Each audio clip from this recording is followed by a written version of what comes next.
আসসালামু আলাইকুম। প্রিয় দর্শক, আমাদের তিস্তা প্রকল্পে চীন এবং ভারত দুই রাষ্ট্রই অর্থায়ন করতে আগ্রহী তাদের নিজ নিজ স্বার্থের জায়গা থেকে, হয়তো আমরা জানি।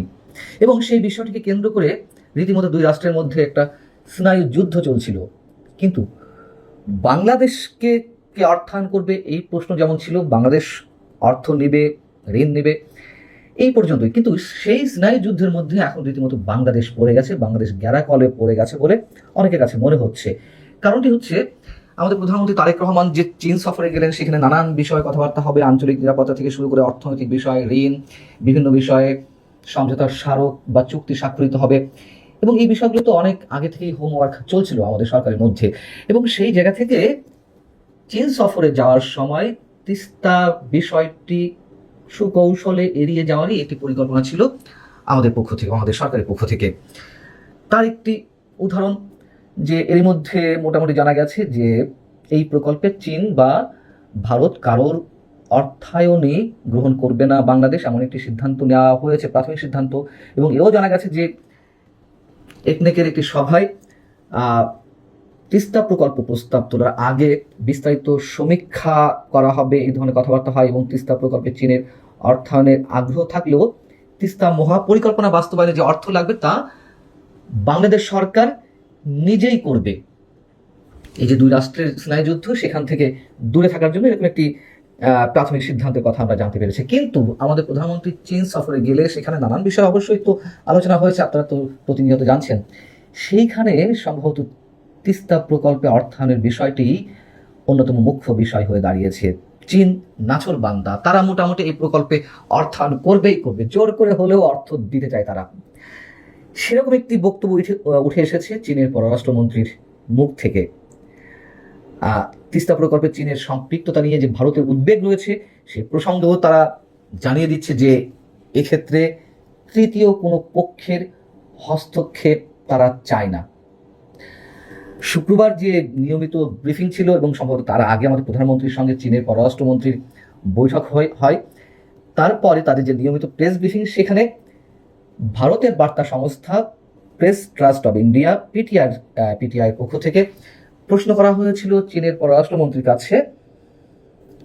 প্রশ্নটা ছিল এরকম যে তিস্তা নিয়ে চীন ও বাংলাদেশের সহযোগিতা বিষয়ে ভারতের গুরুতর উদ্বেগ রয়েছে, কারণ নদীটি সীমান্তের খুব কাছ দিয়ে প্রবাহিত হয়েছে।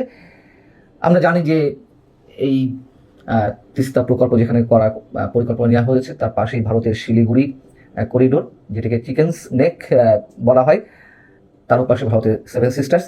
তো সেই প্রসঙ্গে এখানে বলা হচ্ছে যে ভারতের উত্তর পূর্বাঞ্চলের সঙ্গেও এর সম্পর্ক রয়েছে।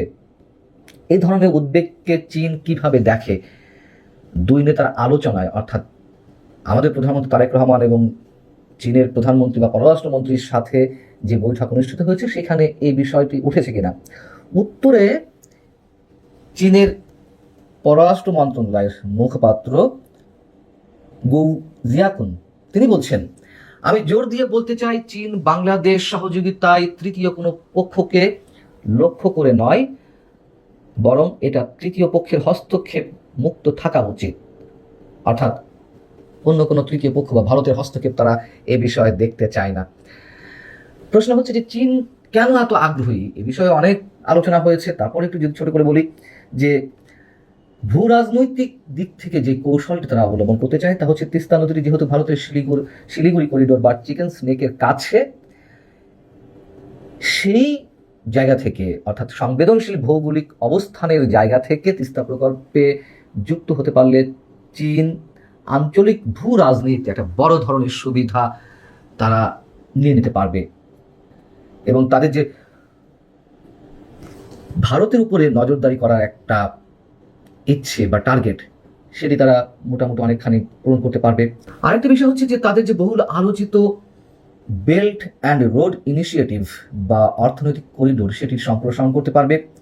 অর্থনৈতিক দিক থেকে যদি বলি, সেটি হচ্ছে যে তিস্তা অববাহিকা খনন, জলাধার তৈরি, বাঁধ নির্মাণ, মেরিন ড্রাইভ এবং যে স্যাটেলাইট শহর নির্মাণের কথা বলা হচ্ছে, সেখানে তাদের বিশাল একটি সুযোগ রয়েছে অর্থনৈতিকভাবে লাভবান হওয়ার। এবং এই মেগা প্রকল্পে অর্থায়ন ও কাজ করার মাধ্যমে চীন তাদের ঠিকাদার, প্রযুক্তি এবং নির্মাণ সামগ্রীর বড় বাজার তৈরি করতে পারবে। আরেকটি হচ্ছে বাণিজ্যিক জায়গা থেকে নদী খননের ফলে যেই প্রায় 250 বর্গ কিলোমিটার জমি উদ্ধার হবে, সেই জমিতে নতুন শিল্পাঞ্চল বা অর্থনৈতিক হাব গড়ে তোলার পরিকল্পনা রয়েছে চীনের, এবং এখানে চীনের উৎপাদিত পণ্য এবং বিনিয়োগের নতুন একটি ক্ষেত্র তৈরি হবে। নানান দিক থেকে চীনের এই টার্গেট যে এই প্রকল্পে তারা অর্থায়ন করবে। কিন্তু ভারতের মূল চিন্তার বিষয় হচ্ছে তাদের সীমান্ত সুরক্ষা বা তাদের সীমান্তের উপরে চীনের নজরদারির বিষয়টি রোধ করা। 2011 সালে যখন ভারতের তৎকালীন প্রধানমন্ত্রী মনমোহন সিং বাংলাদেশে এলেন, তখন শেখ হাসিনা সরকার ছিল, দুই সরকার প্রধানের মধ্যে তিস্তার পানি বন্টন চুক্তির বিষয়টি সমঝোতা হয়েছিল, কিন্তু সেই সমঝোতাটি আর বাস্তবে রূপ নেয়নি। আমরা জানি যে পশ্চিমবঙ্গের মুখ্যমন্ত্রী মমতা বন্দ্যোপাধ্যায়ের তুমুল আপত্তির পরিপ্রেক্ষিতে এই চুক্তি আর সম্পাদন করা সম্ভব হয়নি। এই সময়ের মধ্যে অর্থাৎ 2019 সালের দিকে আমাদের তৎকালীন প্রধানমন্ত্রী শেখ হাসিনা যখন চীন সফরে গেলেন, সেই সময় তিনি এই প্রকল্পে অর্থায়ন পেতে চীনের কাছে আবেদন জানিয়েছেন, এমন একটি খবর গণমাধ্যমে উঠে আসে। কিন্তু এই খবরের সঙ্গে সঙ্গে ভারতের উদ্বেগ স্পষ্ট হয়ে ওঠে। ভারত যখন উদ্বেগ জানাতে থাকে, তার মধ্যেই চীন তিস্তা প্রকল্পে বাংলাদেশকে $100 কোটি দেওয়ার প্রস্তাব দেয়। এদিকে 2024 সালের মে মাসের দিকে আপনাদের নিশ্চয় মনে আছে, ভারতের তৎকালীন পররাষ্ট্র সচিব বিনয় কোয়াত্রা বাংলাদেশে ছুটে এলেন এবং এই প্রকল্পে অর্থায়নের বিষয়ে তারা আবারও তাদের আগ্রহের কথা আমাদের কাছে তুলে ধরল। এরপর যেটি হলো যে শেখ হাসিনা যখন জুনে ভারত সফরে গেলেন, তখন খুব দ্রুত ভারত তাদের একটি কারিগরি দল বাংলাদেশে পাঠাবে এই তিস্তা প্রকল্প নির্মাণের বিষয়ে, এমন একটি ঘোষণা দেওয়া হয়। কিন্তু তার মোটামুটি 1 মাস পর এসে আওয়ামী লীগ সরকারের পতন ঘটে 2024 আগস্টে, এবং ওইখানেই ভারতের সঙ্গে বিষয়টি থেমে যায়। তারপর তো ডক্টর ইউনূস সরকার এলো, আর ভারতের সাথে এই বিষয়টি আর এগিয়ে নেওয়ার তো কোনো প্রশ্নই ওঠে না। তারপর থেকে আমরা দেখলাম ডক্টর ইউনূস সরকারের সময় থেকে চীনের আবার দৌড়ঝাঁপ এই প্রকল্পে অর্থায়ন করার ক্ষেত্রে। কিন্তু বিএনপি সরকার আসার পরে হয়তো ভালো একটি উদ্যোগ নিয়েছিল সত্য যে এই প্রকল্পে পদ্মা সেতুর মতন আমরা নিজেরা অর্থায়ন করব, কতটুকু পারা যাবে না পারা যাবে সেটি পরের কথা। এই ধরনের একটি পরিকল্পনা তো নেওয়া হয়েছে, এটা আমরা জানতে পেরেছি। সেই জায়গায় এখন চীন মোটামুটি বাংলাদেশকে চেপে ধরেছে, তারা এটিতে অর্থায়ন করতে চায়, তাদের অর্থ নিতে হবে।